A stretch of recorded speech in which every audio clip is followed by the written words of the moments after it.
J'étais en train de nettoyer le sol du débarras quand j'ai entendu le portail grincer. Ce son résonna en moi. 20 ans. Cela faisait 20 ans que je n'avais pas entendu ce grincement spécifique du portail pousser avec force. J'ai lâché le chiffon dans le seau et je suis resté immobile, sentant mon genou protester quand je me suis relevé. 65 ans et chaque mouvement me faisait un peu plus mal que le précédent. Par la petite fenêtre du débarras, je ne voyais rien d'autre que le mur du fond et l'évier cassé que Thomas avait promis de réparer il y a 6 mois. J'ai séché mes mains sur mon tablier et j'ai attendu des pas dans la cour. Quelqu'un montant sur le perron. La sonnette a retenti. Mon estomac s'est noué. Personne ne sonnait ici. Thomas et Céline avaient les clés. Les voisins avaient arrêté de passer depuis longtemps. Je ne recevais plus de visites. La voix de Céline est venue du salon, irritée comme toujours. Puis une voix d'homme a répondu, grave, ferme, avec un accent qui a fait bondir mon cœur. Je suis sorti du débarras pieds nus, marchant doucement sur le sol froid, essayant de mieux entendre. Quand je me suis approché du salon, la voix a dit mon nom, a dit qu'il était mon petit-fils. Mes jambes ont failli me lâcher. Lucas. Cette voix adulte, assurée, avec un accent américain, c'était celle de mon Lucas, le garçon qui était parti à 7 ans en pleurant accroché à ma veste. Le fils de Sophie, que je n'avais pas vu en personne depuis 20 ans, seulement par appel vidéo quand Internet voulait bien coopérer. Et quand Thomas n'était pas dans les parages pour se plaindre de la facture d'électricité. Céline était en train de lui mentir, lui disant que j'étais occupé, qu'il devait revenir un autre jour. J'avais pourtant prévenu qu'il venait. J'avais dit à Thomas la semaine dernière que Lucas allait me rendre visite, et Thomas avait réagi de cette manière sarcastique en disant « Laisse-le venir, papa. Tu vas voir comme on s'occupe bien de toi ici. » Sur le moment, je n'avais pas compris si c'était de l'ironie ou une menace. J'ai entendu Céline essayer de fermer la porte. Lucas ne l'a pas laissé faire.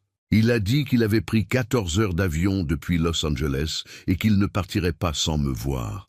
Ma poitrine s'est serrée si fort que j'ai dû m'appuyer contre le mur. Los Angeles.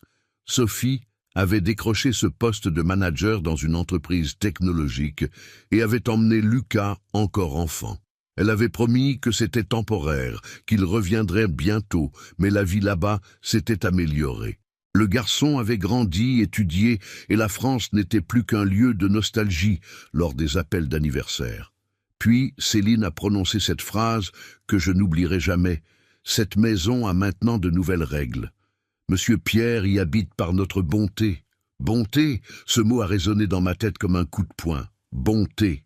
La maison que j'avais achetée à 30 ans en travaillant comme tailleur, retouchant des costumes de mariage, des vestons, des réparations, tout ce qui se présentait.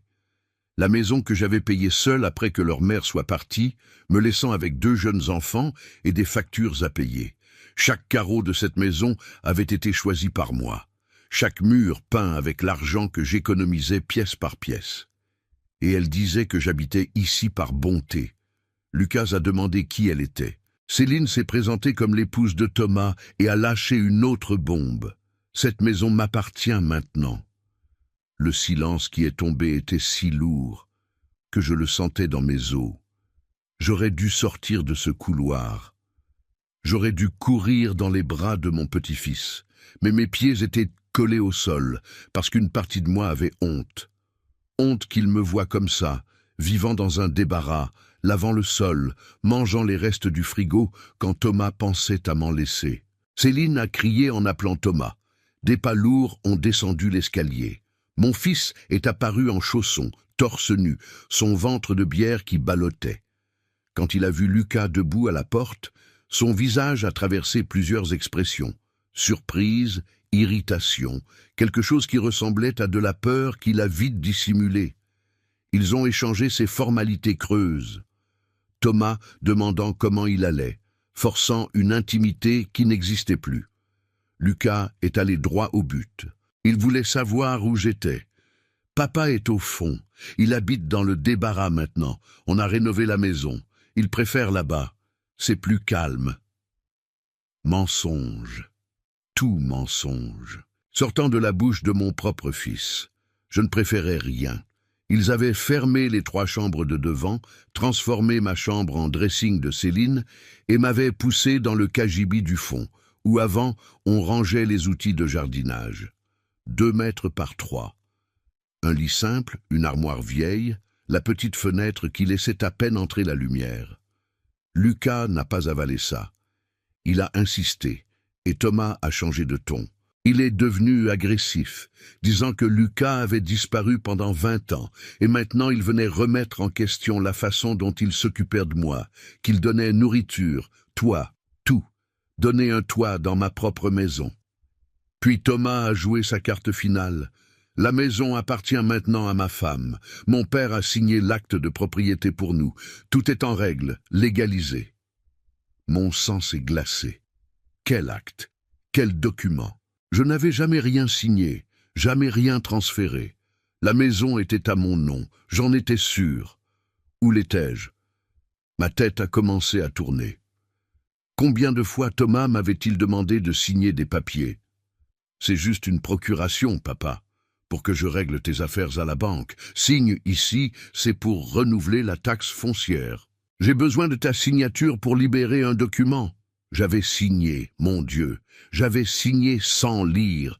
Lucas a exigé de voir les documents. Thomas est passé à l'agression, a insulté, s'est avancé, et c'est là que ma voix est sortie. Ça suffit. Je suis sorti du couloir en me tenant au chambranle pour ne pas tomber. 3 paires d'yeux se sont tournés vers moi. Céline avec ce regard dédaigneux, Thomas tendu, mâchoire serrée, et Lucas, mon petit. Maintenant, un homme de près d'1,90 m, épaules larges, costume gris impeccable, cheveux bien coupés, yeux identiques à ceux de Sophie. Ses yeux qui maintenant me fixaient, écarquillés, brillants d'un mélange de choc et de fureur. J'ai vu quand il m'a vraiment enregistré.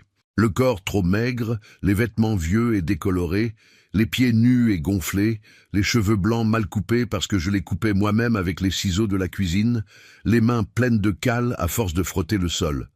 Papy, sa voix est sortie brisée, presque un murmure d'incrédulité. Et à ce moment-là, voyant l'expression d'horreur se former sur le visage de mon petit-fils, le voyant regarder autour de lui la maison qui avant était impeccable et qui maintenant était envahie par les affaires de Céline, le voyant traiter toute l'information d'un coup, j'ai su. J'ai su que Thomas avait commis l'erreur de sa vie, parce que cet homme debout à la porte de mon salon n'était plus le garçon pleurant accroché à ma veste. C'était autre chose. Et ce qui allait se passer ensuite changerait tout. Avant de continuer, dis-moi quelque chose. Crois-tu qu'un fils serait capable de faire ça à son propre père? Commente ici en bas ce que tu ferais si tu découvrais une situation comme celle-ci dans ta famille. Et si tu veux savoir comment cette histoire se termine, mets ton like maintenant et active la cloche. Je te garantis que la fin va te surprendre. Maintenant, laisse-moi te raconter comment tout a commencé. Le silence qui est tombé dans le salon était si dense que je pouvais entendre mon propre cœur battre de façon désordonnée. Lucas ne me quittait pas des yeux. Ce regard parcourant chaque détail, chaque marque du temps et de la souffrance sur mon corps. J'ai vu quand il a remarqué les varices saillantes sur mes jambes, les taches violettes sur mes bras, celles qui apparaissent quand on se cogne sans faire exprès, mais qui mettent des semaines à disparaître parce que la peau ne récupère plus comme avant. Le vieux tablier que je portais avec des taches d'eau de javel qui ne partaient plus. Thomas a brisé le silence en premier avec ce rire nerveux qu'il faisait toujours quand il était acculé. « Papa, quelle surprise! Je pensais que tu te reposais. Lucas, regarde, ton grand-père va très bien, n'est-ce pas? On prend bien soin de lui. » Lucas n'a pas répondu. Il a continué à me regarder, puis il a fait un pas dans ma direction. Justin. Mais c'était suffisant pour que Céline bouge, mettant sa main sur son bras. « Écoute, je pense qu'il vaut mieux que tu reviennes un autre jour. Monsieur Pierre a besoin de se reposer. Il n'est pas bien de la tension. » Je n'avais pas d'hypertension, c'était un mensonge. Mais Céline inventait des maladies pour moi, comme on invente des excuses pour ne pas aller travailler. Elle disait aux voisins que j'avais Alzheimer quand j'oubliais quelque chose. Elle disait que j'avais des problèmes cardiaques quand quelqu'un demandait pourquoi je ne sortais plus de la maison. Tout mensonge pour justifier de me garder enfermé ici. « Papy, vous allez bien ?» La voix de Lucas était rauque. Il ignora complètement la main de Céline sur son bras et fit 2 pas de plus dans ma direction.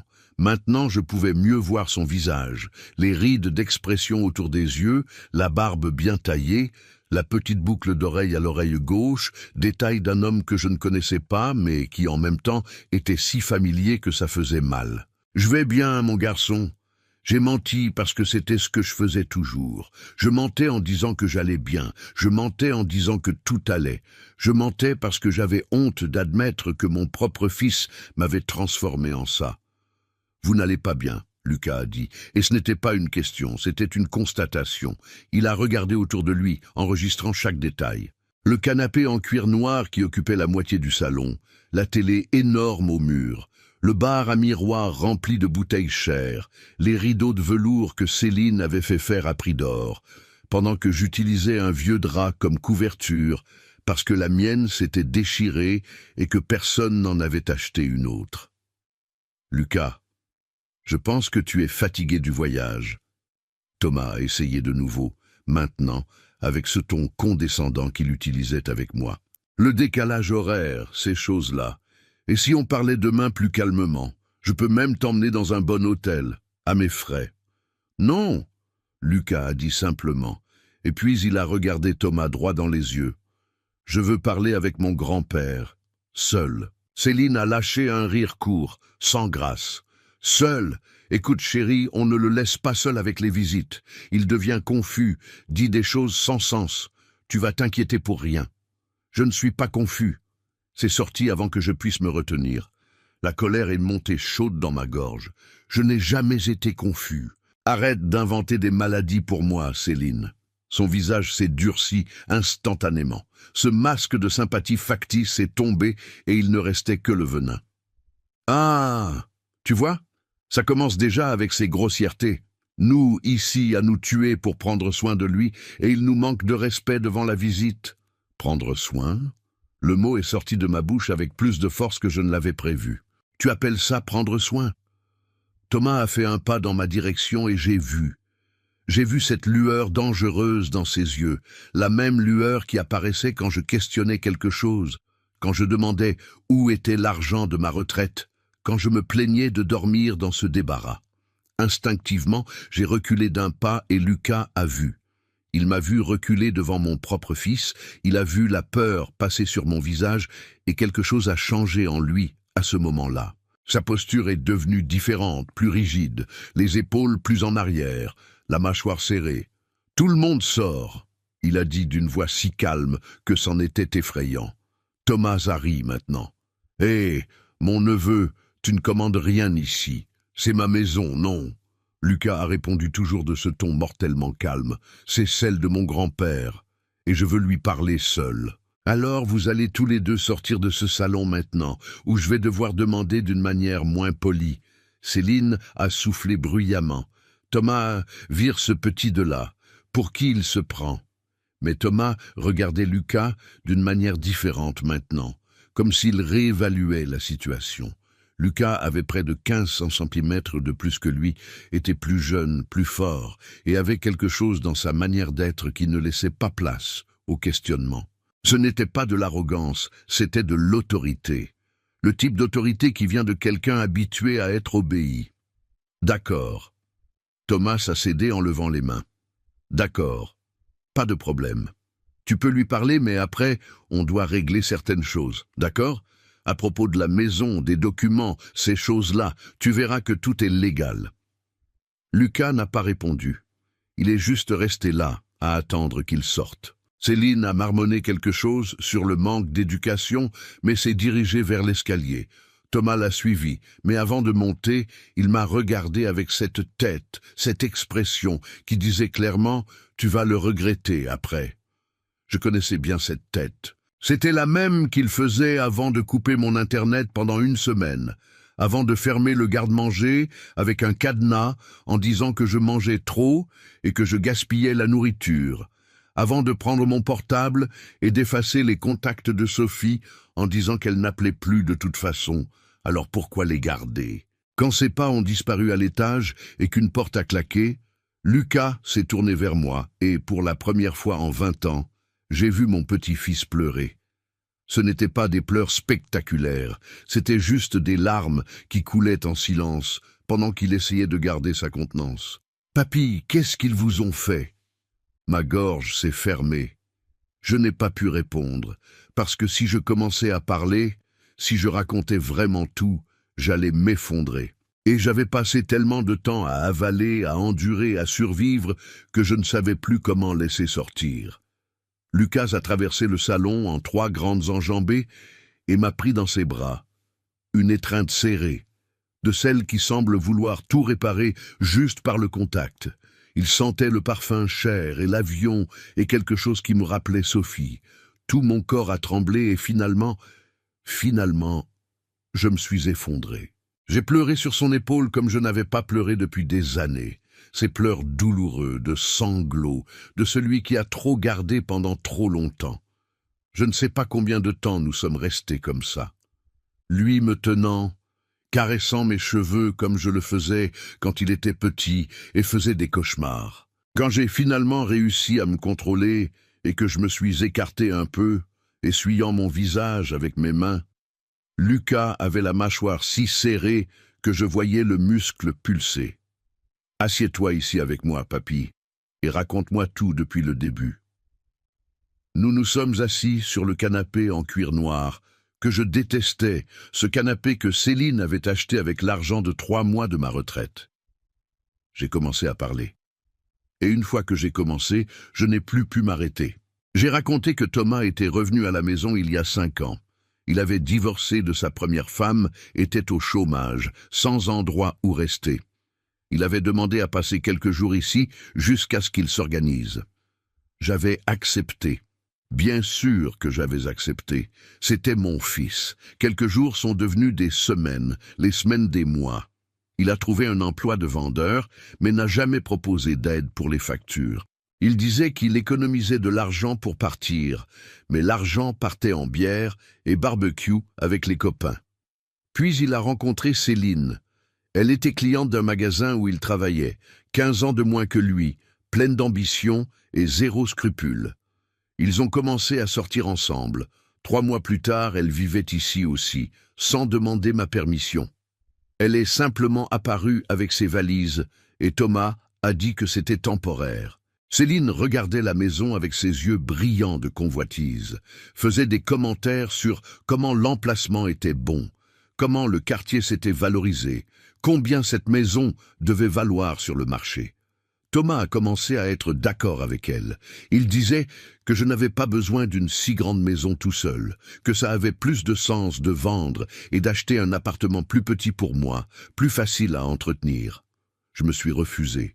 J'ai dit que cette maison était la mienne, que j'avais lutté toute ma vie pour elle, que j'allais mourir ici. Thomas s'est irrité mais a laissé tomber. Pendant quelques mois, tout est resté relativement normal. Il vivait dans la chambre d'amis. Moi dans ma chambre. Une cohabitation tranquille. Céline se plaignait de tout, mais j'ignorais. Puis est arrivée la pandémie. Thomas a perdu son emploi, Céline aussi, et soudain ils étaient à la maison 24 heures sur 24, sans argent qui rentrait, dépendant de ma retraite pour manger. Je n'ai pas eu de problème à aider au début, c'était une crise, tout le monde souffrait. Mais les choses ont commencé à changer. Céline a pris le contrôle de la cuisine. Elle disait qu'elle allait cuisiner pour tout le monde, mieux organiser la nourriture. Sauf que ses portions étaient énormes, et les miennes minuscules. Quand je questionnais, elle disait que je mangeais trop et que je devais maigrir, que ma tension allait monter. Une tension que je n'avais pas. Thomas a commencé à prendre l'argent de ma retraite directement au guichet. Je lui avais donné le code pour qu'il retire pour moi, une fois où j'avais mal au dos. Il a continué à retirer. Il disait qu'il gérait mieux, payait les factures, gardait le reste. Sauf que le reste ne restait jamais pour moi. Quand je demandais de l'argent pour acheter un médicament, il levait les yeux au ciel et disait que les médicaments coûtaient trop cher, que je pouvais attendre que le centre de santé en ait gratuitement. Ils ont commencé à amener des gens à la maison sans me prévenir. Ils faisaient un barbecue tous les week-ends avec leurs amis. Musique forte, boissons, pagaille, que je devais nettoyer le lendemain, parce que Céline disait que les femmes de ménage, c'était du passé, et que je devais faire ma part si je voulais continuer à vivre ici. Continuer à vivre dans ma propre maison. C'est à peu près à cette époque qu'ils ont commencé avec les papiers. Thomas apparaissait avec des documents, disait que je devais signer. Renouvellement de taxes foncières, mise à jour cadastrale à la banque, procuration pour qu'il règle des choses pour moi. Je signais parce que je faisais confiance, parce que c'était mon fils, parce que je n'ai jamais imaginé qu'il serait capable de me doubler. Un jour, je me suis réveillé et Céline était dans ma chambre avec un mètre à mesurer tout. Elle a dit qu'ils allaient transformer cette chambre en son dressing, parce que la chambre d'amis était trop petite pour l'armoire qu'elle voulait et que j'allais déménager dans le débarras du fond. Temporairement, juste jusqu'à ce qu'ils organisent mieux la maison. J'ai essayé de résister, j'ai dit que je ne sortirais pas de ma chambre. Thomas a explosé. Il a crié que j'étais égoïste, qu'il me faisait une faveur en vivant ici et en prenant soin de moi, que je n'avais pas de gratitude, que si je ne coopérais pas, il allait me mettre dans une maison de retraite, que j'étais trop vieux pour vivre seul de toute façon et qu'une maison de retraite serait meilleure pour moi. Le mot « maison de retraite » m'a tellement terrorisé que j'ai cédé.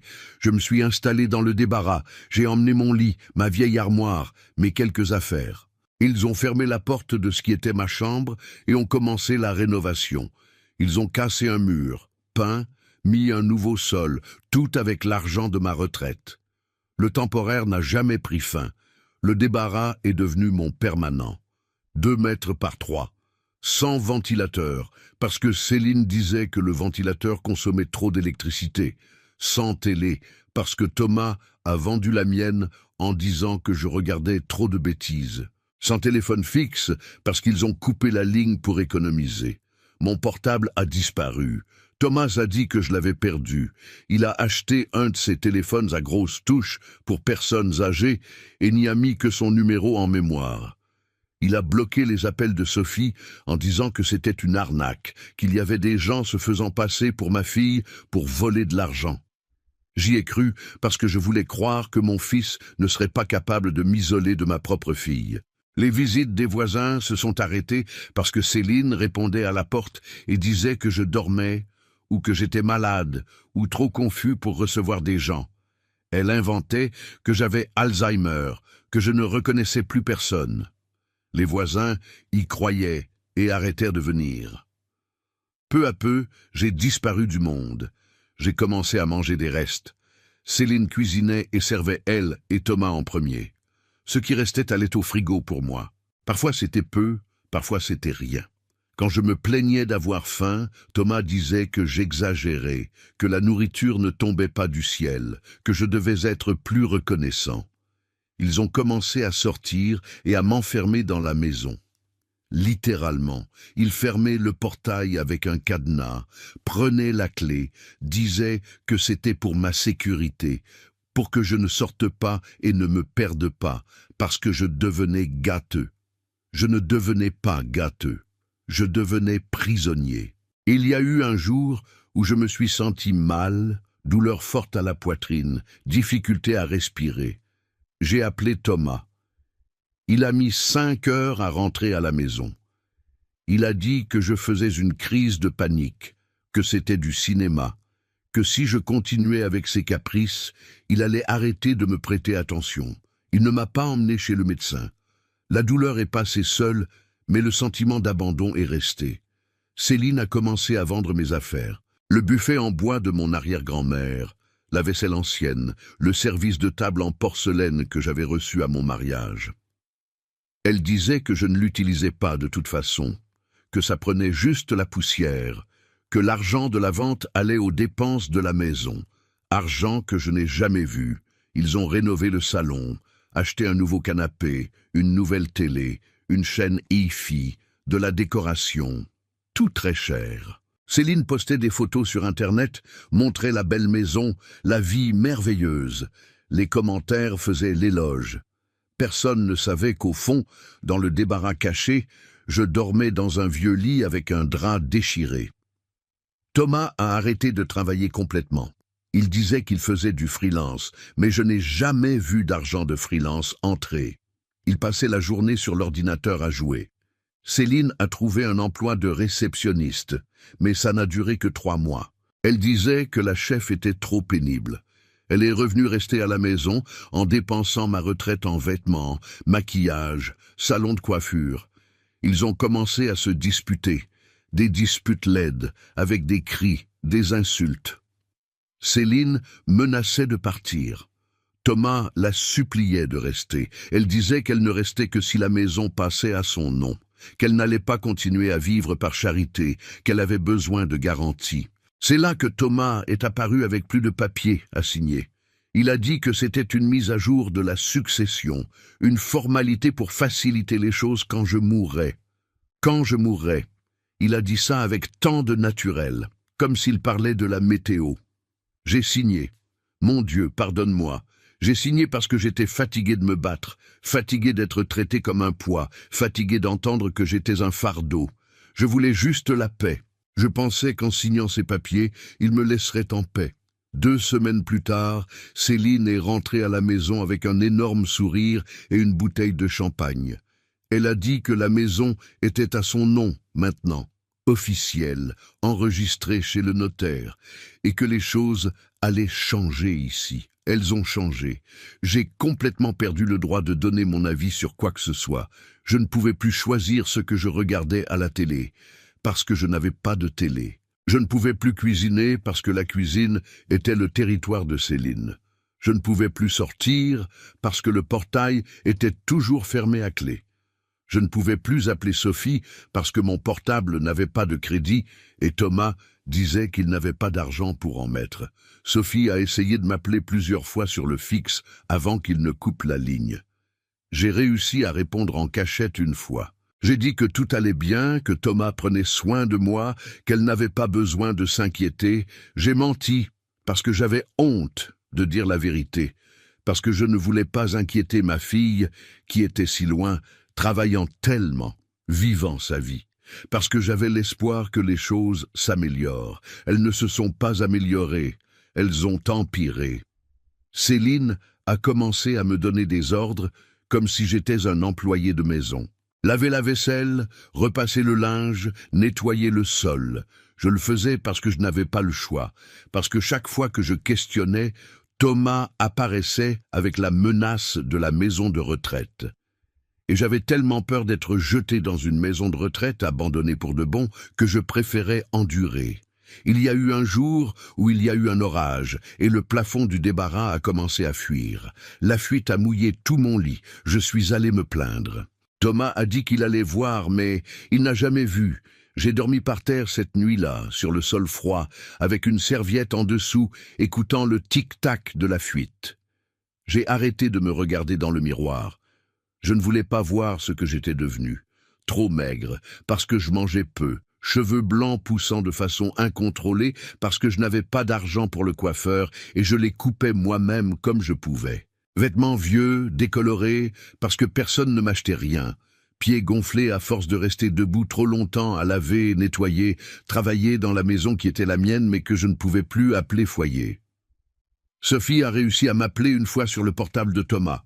Il a mis le haut-parleur et resté à côté à tout écouter. Elle a demandé comment j'allais. J'ai dit que j'allais bien. Elle a demandé si Thomas me traitait bien. J'ai dit que oui. Elle a demandé si j'avais besoin de quelque chose. J'ai dit que non.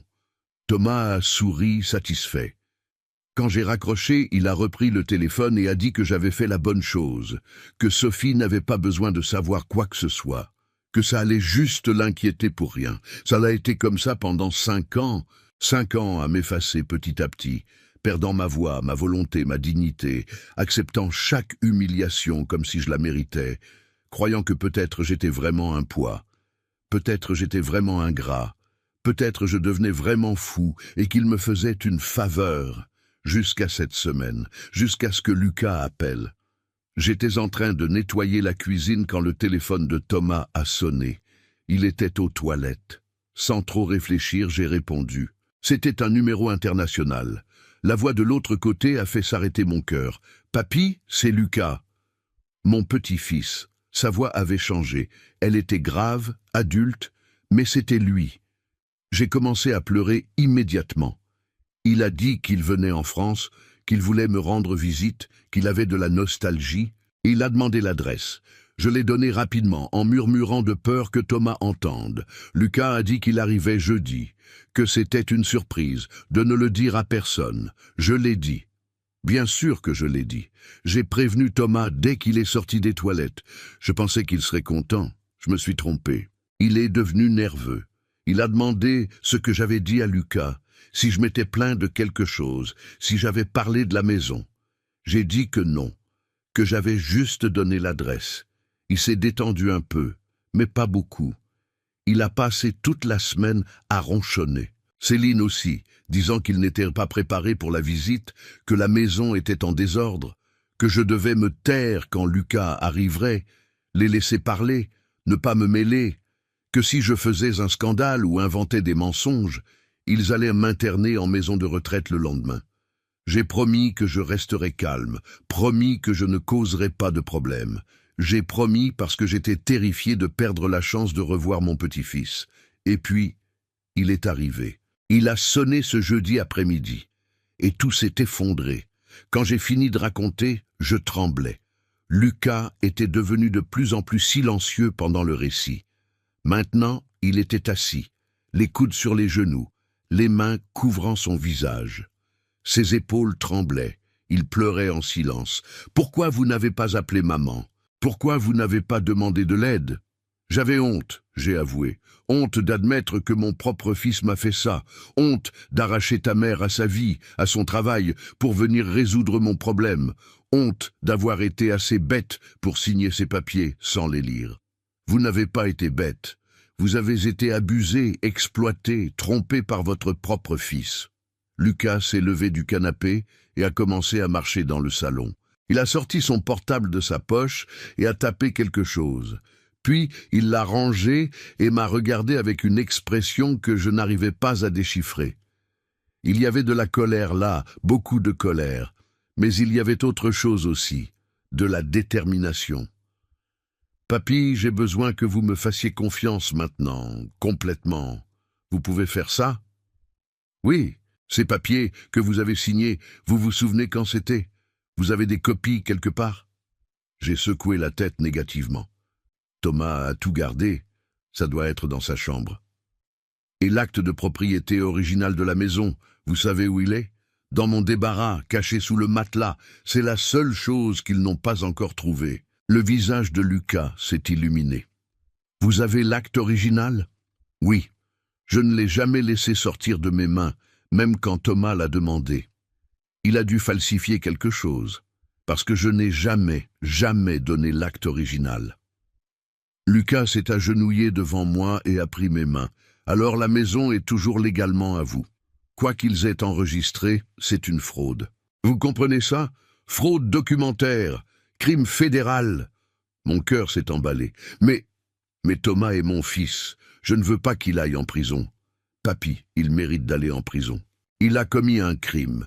Plusieurs crimes, détournement de fonds, séquestration, maltraitance sur personnes âgées, falsification de documents. Vous avez été victime de violences financières et psychologiques pendant 5 ans. Mais écoutez-moi, je ne suis pas venu ici en vacances. Je suis venu parce que quelque chose m'a dit que je devais vous voir. Intuition, pressentiment, je ne sais pas. Et je suis venu préparer. Vous savez ce que je fais, papy ? Je suis avocat spécialisé en droit de la famille et protection des personnes âgées. Je travaille dans l'un des plus grands cabinets de Los Angeles. Je traite des cas d'abus financiers, d'exploitation familiale, de détournement de biens. C'est exactement ce que je fais tous les jours. Je suis resté paralysé, le regardant. Mon petit-fils, le garçon qui était parti à 7 ans avec un ours en peluche dans son sac à dos. Maintenant, un avocat spécialisé exactement dans ce dont j'avais besoin. Et il y a plus. Lucas a continué. Je ne suis pas venu seul. J'ai 2 collègues français qui travaillent avec moi sur des cas internationaux. Ils sont à l'hôtel maintenant. Ils sont spécialisés en récupération de patrimoine. Demain matin tôt, on va chez le notaire, on prend toutes les informations sur ce prétendu transfert de propriété et on fait tout annuler. Ensuite, on va au commissariat faire un dépôt de plainte. Et après, papy, après on va vous sortir d'ici et vous mettre dans un endroit sûr pendant qu'on règle tout. Il n'y a pas d'endroit sûr, j'ai murmuré. Thomas a dit que si je partais d'ici, il me retrouverait, que je n'avais nulle part où aller. Vous venez à l'hôtel avec moi. J'ai une suite avec 2 chambres. Vous restez là en sécurité, protégés, pendant qu'on s'occupe de tout.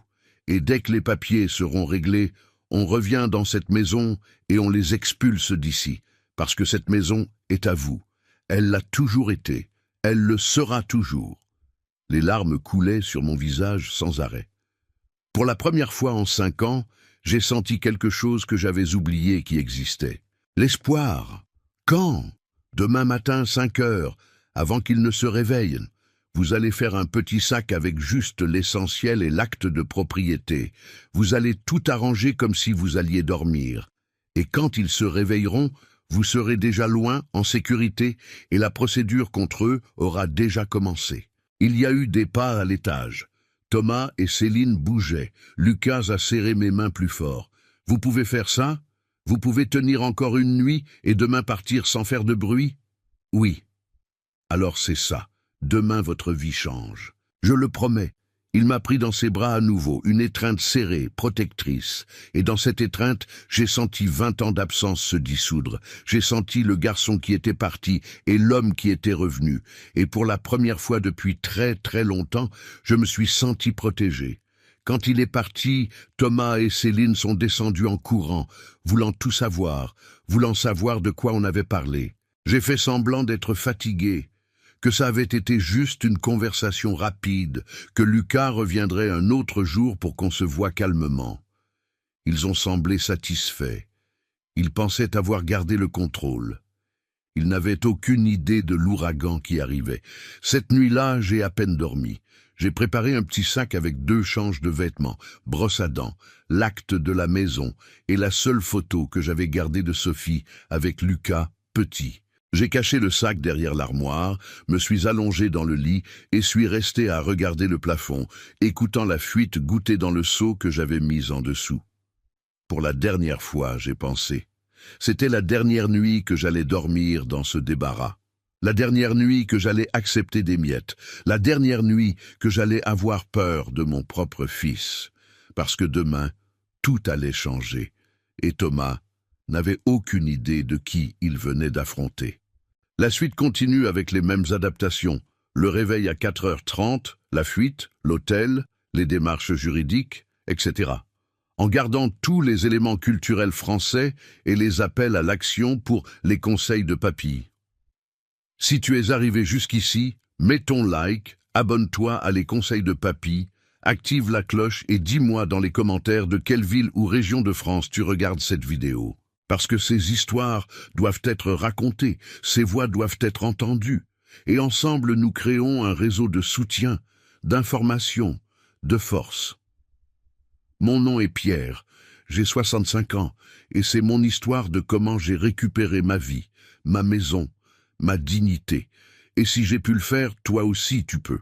Non, inda falta completar adaptation. Vous continuar de on paré. Le réveil de mon vieux portable a vibré à 4h30 du matin. J'étais déjà réveillé depuis 1 heure, allongé dans le lit, regardant le plafond sombre, écoutant la maison silencieuse. Mon cœur battait si fort que j'étais sûr que j'allais réveiller tout le monde. Je me suis levé doucement, chaque mouvement calculé pour ne pas faire de bruit. Le parquet du débarras grinçait à certains endroits. Je savais exactement où marcher pour ne pas faire de son. J'ai enfilé les vêtements que j'avais préparés la veille. Un jean qui était maintenant trop large pour moi, une chemise à manches longues pour cacher les bleus sur mes bras, une veste légère. J'ai mis mes vieilles chaussures, les seules que j'avais. J'ai pris le sac de derrière l'armoire, vérifié pour la 10e fois que l'acte était là, bien plié, protégé dans un sac plastique.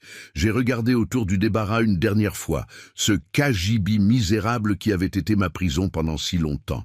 Le lit simple avec le matelas affaissé, la vieille armoire dont la porte ne fermait pas bien, la petite fenêtre qui laissait à peine entrer la lumière, la tache d'humidité au plafond où la fuite goûtait. J'ai ressenti un mélange étrange de soulagement et de tristesse. Soulagement de partir, tristesse d'en être arrivé là. J'ai ouvert la porte du débarras avec précaution. Le couloir était sombre. De devant, je pouvais entendre les ronflements de Thomas venant de sa chambre. Ces ronflements forts, de quelqu'un qui dort tranquillement, sans culpabilité, sans remords. J'ai marché lentement dans le couloir, évitant la latte qui bougeait et que je savais bruyante. Je suis passé par la cuisine, par le salon, je suis arrivé à la porte d'entrée. Ma main a tremblé quand j'ai saisi la poignée. Et si ça ne marchait pas? Et si Lucas n'était pas là dehors à m'attendre? Et si Thomas se réveillait et me prenait en train d'essayer de fuir? J'ai respiré profondément.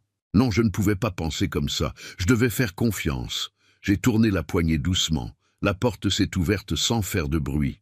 Dieu merci. L'air froid du petit matin m'a frappé le visage. Il faisait encore sombre, cette obscurité dense d'avant le lever du soleil. La rue était vide et silencieuse.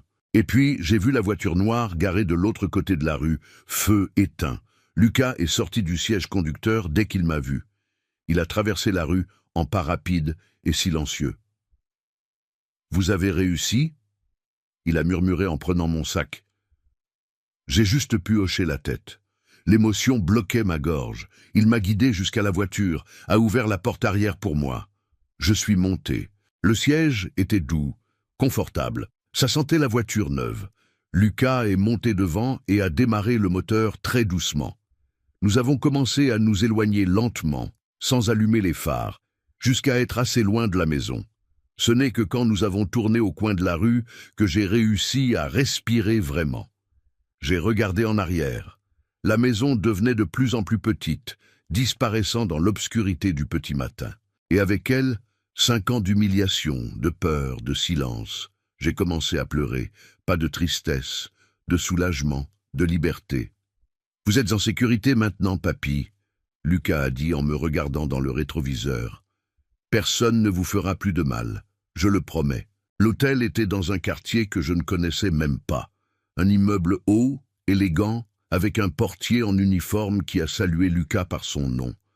Nous sommes montés au 10e étage. La suite était plus grande que tout le débarras où je dormais. Il y avait un salon, 2 chambres, 2 salles de bain, tout décoré avec de beaux meubles, un grand lit, une télé au mur. « Cette chambre est pour vous. » Lucas a ouvert la porte d'une des chambres. « Vous pouvez vous reposer un peu. Je vais prendre une douche et à 7 heures on descend prendre le petit déjeuner. Après on va tout régler. »« D'accord, d'accord, mon garçon. » Il m'a pris dans ses bras encore une fois avant d'aller dans sa chambre. Je suis resté debout au milieu de cette belle chambre, sans savoir quoi faire.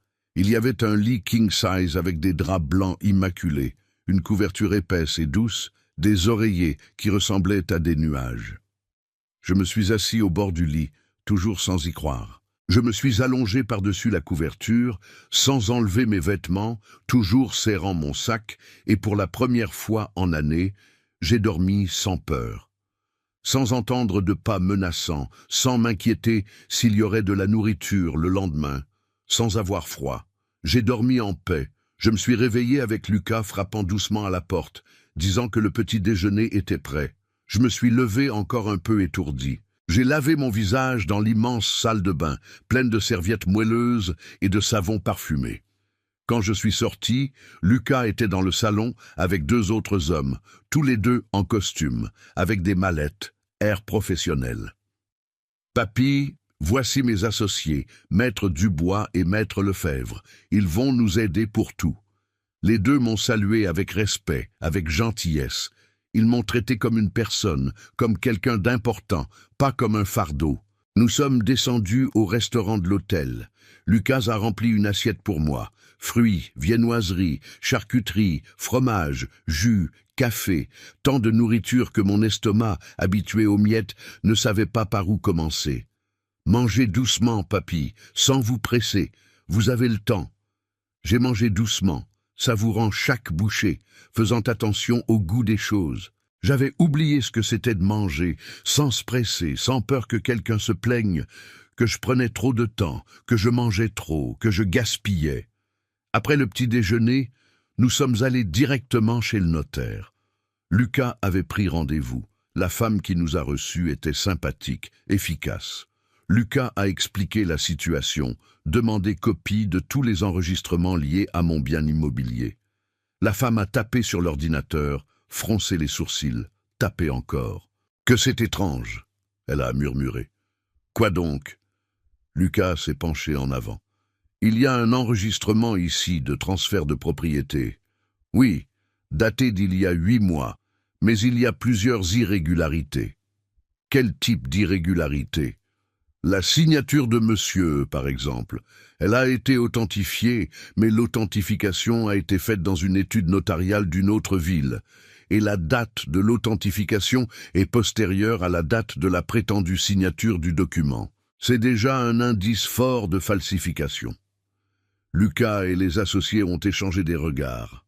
Maître Dubois a pris son bloc-notes et a commencé à tout noter. Vous pouvez nous imprimer tous ces documents et nous fournir un rapport technique indiquant ces irrégularités? Je peux, oui. Ça va prendre environ 2 jours pour être prêt. Parfait. Et pendant ce temps, j'aimerais enregistrer une demande de blocage de toute nouvelle transaction liée à ce bien immobilier jusqu'à ce que la situation soit éclaircie judiciairement. La femme a hoché la tête et a commencé à taper.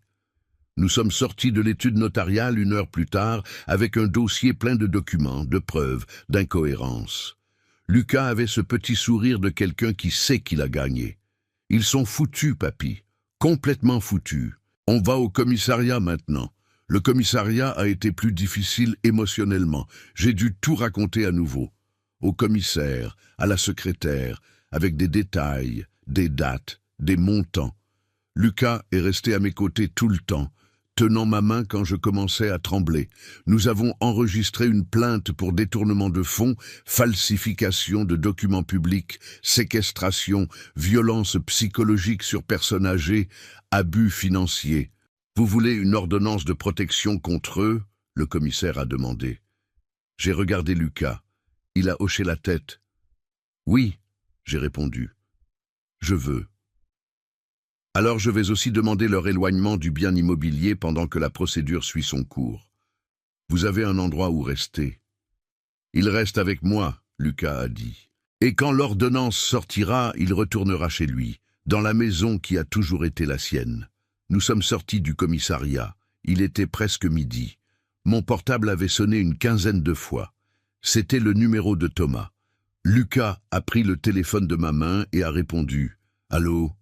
Je pouvais entendre Thomas crier de l'autre côté. « Où est mon père? Qu'est-ce que tu lui as fait? Où est-il » Lucas a attendu qu'il finisse de hurler. « Votre père est en sécurité, loin de vous. Et en ce moment même, il y a une procédure pour falsification documentaire, détournement de fonds et maltraitance sur personne âgée à votre nom. Je suggère que vous trouviez un avocat. Un bon, parce que vous allez en avoir besoin. » Il a raccroché. Le téléphone a recommencé à sonner immédiatement. Lucas a raccroché à nouveau et l'a mis en silencieux. Laissez-les appeler. Laissez-les être désespérés. Ils méritent de sentir une fraction du désespoir qu'ils vous ont fait sentir pendant 5 ans. Nous sommes retournés à l'hôtel. Lucas a commandé le déjeuner dans la chambre. De la vraie nourriture, chaude, bien assaisonnée. Nous avons mangé ensemble à la petite table près de la fenêtre en discutant. Il m'a raconté sa vie aux États-Unis, comment ça avait été difficile au début de s'adapter, d'apprendre l'anglais correctement, la nostalgie. Comment Sophie avait travaillé dans 2 emplois pour payer une bonne école pour lui. Comment il avait étudié comme un fou et obtenu une bourse complète à l'université. Comment il était sorti major de sa promotion et avait été recruté par un grand cabinet avant même d'avoir son diplôme. « Maman est au courant de quelque chose ?» j'ai demandé. « Pas encore. Je ne voulais pas l'inquiéter avant d'être sûr de ce qui se passait. Mais ce soir, je vais appeler et tout raconter. Elle va vouloir venir ici immédiatement. » « Ce n'est pas nécessaire, mon garçon. Elle travaille tellement. Je ne veux pas déranger. Papy, vous êtes son père. Quand elle saura ce que Thomas a fait, il n'y aura pas de travail au monde qui la retiendra loin d'ici. Et en plus, elle a le droit de savoir, le droit de poursuivre son frère aussi, pour vous avoir isolés toutes les deux. J'ai passé l'après-midi allongé dans le lit confortable, regardant la télé, des programmes idiots, des bêtises, mais c'était mon choix. Personne n'allait apparaître pour changer de chaîne, pour se plaindre que je regardais des sottises, pour dire que je gaspillais de l'électricité pour rien. Lucas est resté dans sa chambre à travailler sur son ordinateur, passant des coups de fil, organisant la stratégie juridique. Le lendemain, nous sommes retournés chez le notaire. Le rapport technique était prêt. Falsification grossière, disait le document.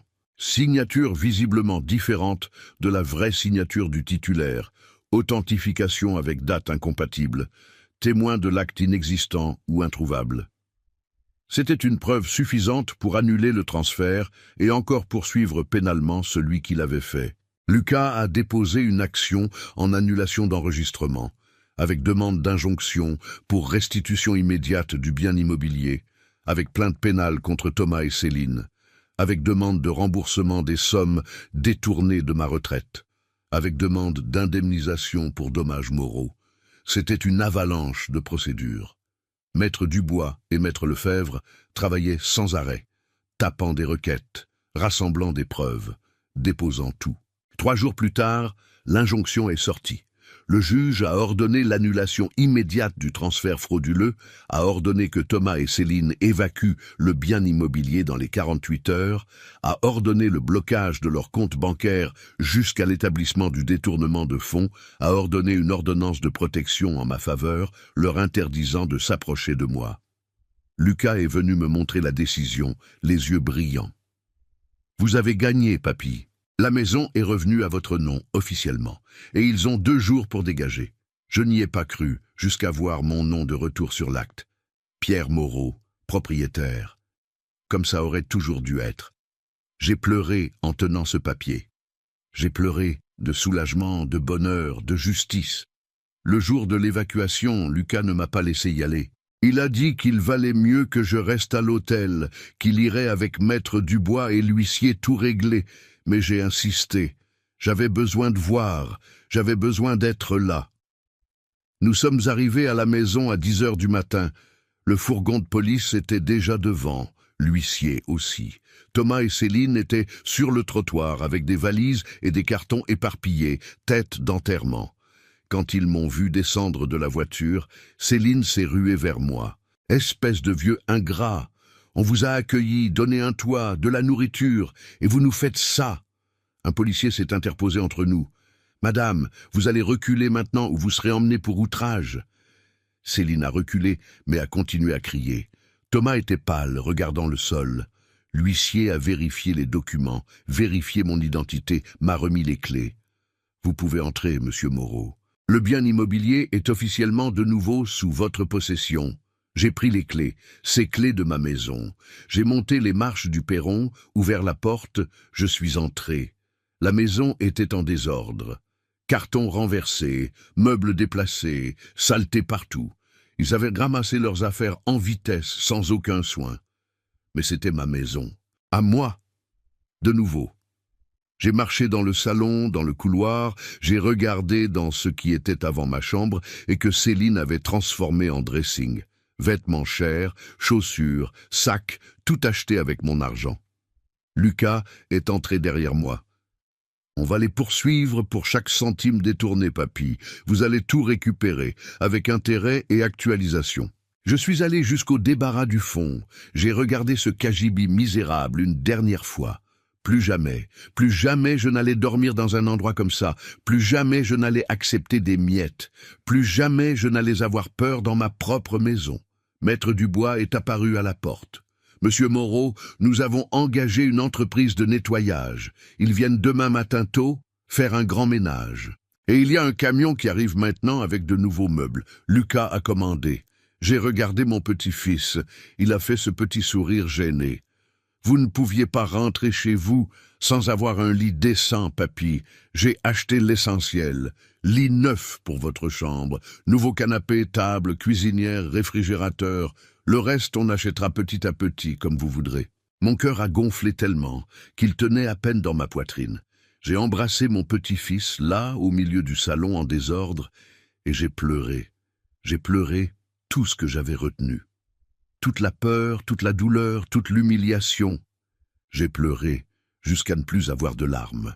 Nous avons passé le reste de la journée à ranger, Lucas et les associés aidant. L'entreprise de nettoyage est arrivée en fin d'après-midi et a fait un nettoyage de base. Les nouveaux meubles ont été livrés et montés. Quand la nuit est tombée, la maison ressemblait déjà à une maison. J'ai dormi chez moi cette nuit-là, dans mon lit neuf, king size, avec des draps qui sentaient bon et une couverture bien chaude. Dans ma chambre, dans ma maison. Je me suis réveillé le lendemain avec le soleil entrant par la fenêtre. Du vrai soleil, pas cette lumière faible qui entrait par la petite fenêtre du débarras. Les procédures contre Thomas et Céline ont suivi leur cours. Ils ont essayé de se défendre, inventé des excuses, dit que j'étais sénile, que j'avais tout autorisé, qu'ils voulaient juste m'aider. Ça n'a pas pris. Les preuves étaient trop solides. La falsification était trop évidente. Le détournement d'argent était trop documenté. Thomas a été condamné à 3 ans de prison en régime semi-ouvert pour falsification de documents publics et détournement de fonds. Céline a 2 ans pour les mêmes crimes. En plus, ils ont été condamnés solidairement à me payer 240 000 € correspondant aux sommes détournées de ma retraite pendant 5 ans, plus 50 000 € d'indemnisation pour dommages moraux. Somme qui serait déduite de leur salaire pendant les prochaines années, car aucun des deux n'avait de patrimoine pour payer d'un coup. Céline a trouvé un emploi de caissière dans un supermarché. Thomas est retourné travailler comme vendeur. Tous les deux vivant dans un appartement minuscule, en banlieue, prenant le métro bondé, ayant des difficultés, goûtant à leur propre médecine. Sophie est venue en France 2 semaines après que tout soit arrivé. Elle est entrée dans la maison et m'a vu enfin bien nourri, bien habillé, bien soigné, et s'est effondrée. Elle a demandé pardon d'être restée loin, de ne pas avoir remarqué, de ne pas avoir insisté plus pour me parler. J'ai dit qu'il n'y avait rien à pardonner, qu'elle avait vécu sa vie, construit son avenir et celui de son fils, et que c'était exactement ce que j'avais toujours voulu. Nous sommes restés 2 semaines ensemble à parler, récupérant le temps perdu. Elle m'a raconté le travail, la vie aux États-Unis, comment ça avait été difficile et merveilleux en même temps. Je lui ai tout raconté, sans rien omettre, sans cacher la douleur. Et d'une certaine manière, parler de tout a été libérateur.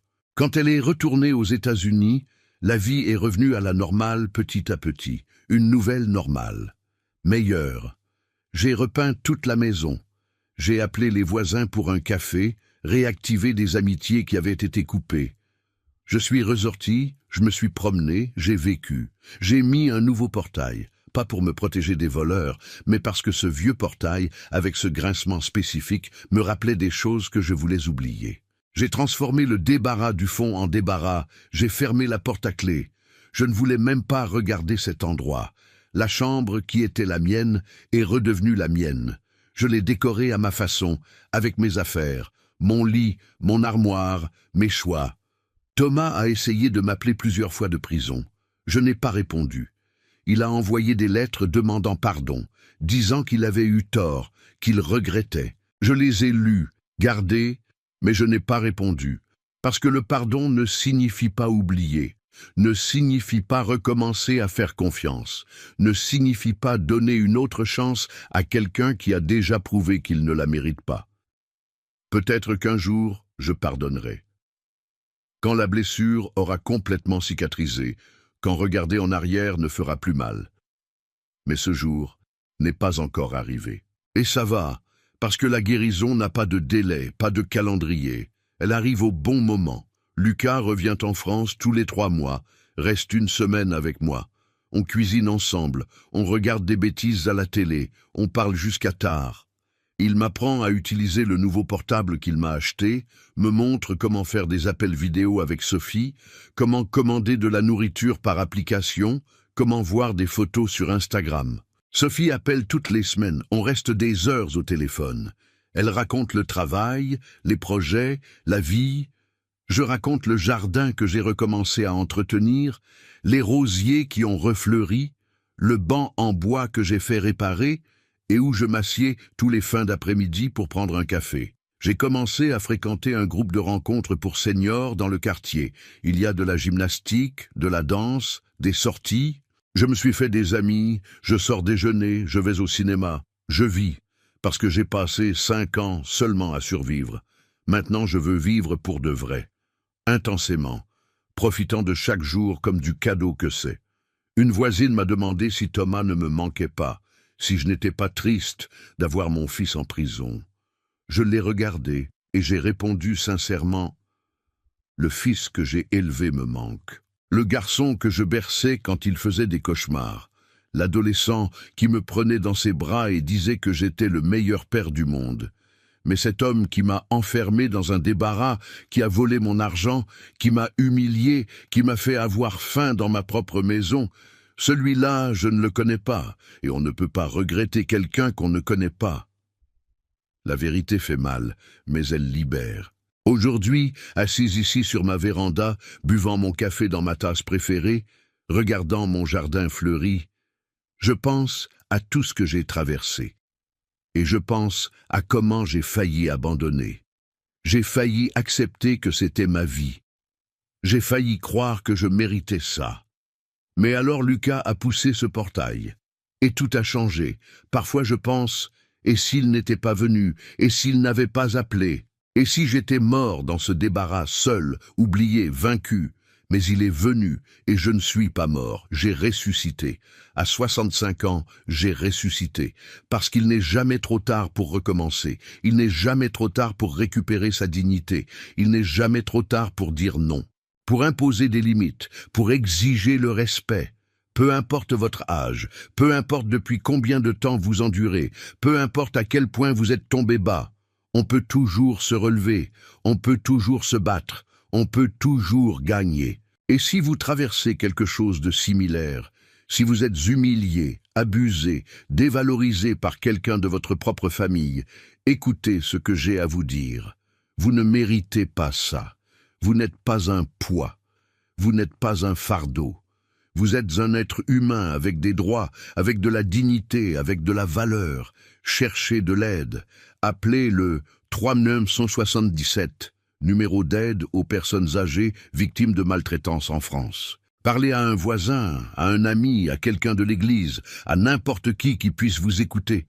Parce que vous n'êtes pas seul. Il y a des gens qui se soucient de vous. Il y a des lois qui vous protègent. Il y a une justice qui attend d'être rendue. Et pour toi qui m'écoutes maintenant, mets ton like, abonne-toi à Les Conseils de Papy, active la cloche, commente ici en bas de quelle ville ou région de France tu regardes cette vidéo, parce que ces histoires doivent être racontées, ces voix doivent être entendues, et ensemble nous créons un réseau de soutien, d'information, de force. Mon nom est Pierre, j'ai 65 ans, et c'est mon histoire de comment j'ai récupéré ma vie, ma maison, ma dignité. Et si j'ai pu le faire, toi aussi tu peux.